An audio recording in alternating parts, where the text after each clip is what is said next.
नमस्कार friends, welcome back to career वार्ता. मी भारती आज माहिती घेऊन आलेली आहे UPSC बद्दल. म्हणजेच UPSCची जी एक्झाम झाली होती UPSC CSE त्याचा जो फायनल रिझल्ट आहे तो आलेला आहे. आणि त्याच्यामध्ये ज्यांचा पहिला क्रमांक आलेला आहे तो आहे आदित्य श्रीवास्तव आणि अनिमेश प्रधान जो आहे याचा दुसऱ्या क्रमांकावर सिलेक्शन झालेलं आहे.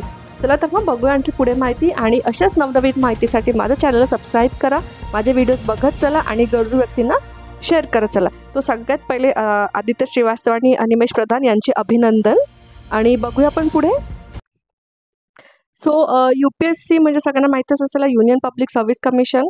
आणि आता माहिती हेच आहे की UPSC civil services final result 2023 is declared.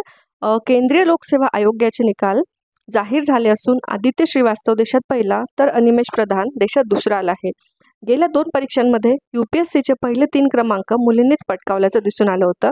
यंदा मात्र मुलांनी बाजी मारली आहे आणि देशात तिसऱ्या क्रमांकावर जो आहे तो आहे डोनरू अनन्या रेड्डी आहे. आणि 2023मध्ये जे आहे लोकसेवा आयोगाने घेतलेल्या परीक्षांचे हे निकाल आहे.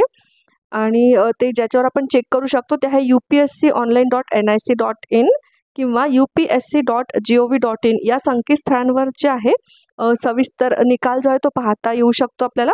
त्याच्यामुळे जे कोणी आहे या वेबसाईटला लॉग इन करून जे आहे स्वतःचा रिझल्ट चेक करू शकता ज्याने कोणी एक्झाम दिली असेल. आणि यंदा UPSCच्या परीक्षांमध्ये जे आहे ते 1016 उमेदवार उत्तीर्ण झाले आहे. यामध्ये 347 उमेदवार जे आहे ते खुल्या प्रवर्गाचे आहे, 116 उमेदवार आर्थिकदृष्ट्या मागास प्रवर्गाचे आहे, 303 उमेदवार OBC आहे आणि 165 उमेदवार अनुसूचित जाती प्रवर्गाचे, तर 86 उमेदवार जे आहे ते अनुसूचित जमाती प्रवर्गाचे आहे. आणि गेल्या वर्षी जे आहे हाच प्रमाण जो आहे हा खुला प्रवर्ग होता 345, आर्थिकदृष्ट्या मागास वर्ग 28, OBC 52, अनुसूचित जाती 5 आणि अनुसूचित जमाती जे आहेत 4. हे महत्त्वाचं आहे फ्रेंड्स. कशासाठी तर नेक्स्ट टाइम जेव्हा जे कोणी अप्लाय करेल त्यांना जे आधीची माहिती असते हे खूप गरजेचं आहे.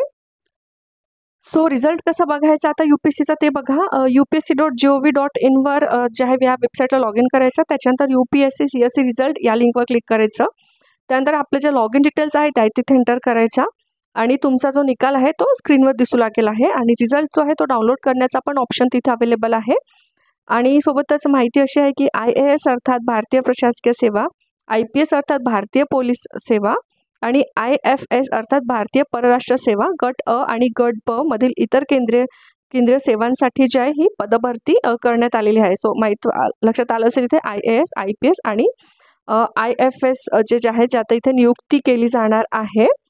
आणि 2021 आणि 22मध्ये जो आहे तो मुलींनी पटकावला तो अव्वल क्रमांक. बघूया त्यांच्याबद्दल माहिती. 2021मध्ये झालेल्या परीक्षांमध्ये श्रुती शर्मा UPSC परीक्षांमध्ये देशात पहिला क्रमांक पटकावला होता, तर अंकिता अग्रवाल व जेमिनी सिंगला यांनी अनुक्रमे दुसरा व तिसरा क्रमांक पटकावला होता. आणि पाठोपाठ जे आहे 2022मध्ये जी एक्झाम झाली होती त्यावेळेस तोच कित्ता गिरगावला परीक्षांमध्येही तोच कित्ता गिरगावला गेला होता. इशिता किशोरने देशात पहिला आणि गरिमा लोहियानं देशात दुसरा क्रमांक, तर उमा हरिथांनी देशात तिसरा, तर स्मृती मिश्रानं देशात चौथा क्रमांक पटकावला. आणि हा सिक्वेन्स चेंज झाला आहे मित्रांनो. गर्ल्स यावेळेस पुढे न येता बॉईज यांनी जे आहे ते नंबर्स पटकावले आहे. सो परत एकदा सगळ्यांचे सगळे 116 विद्यार्थ्यांचे जे आहे ते मनापासून खूप खूप अभिनंदन.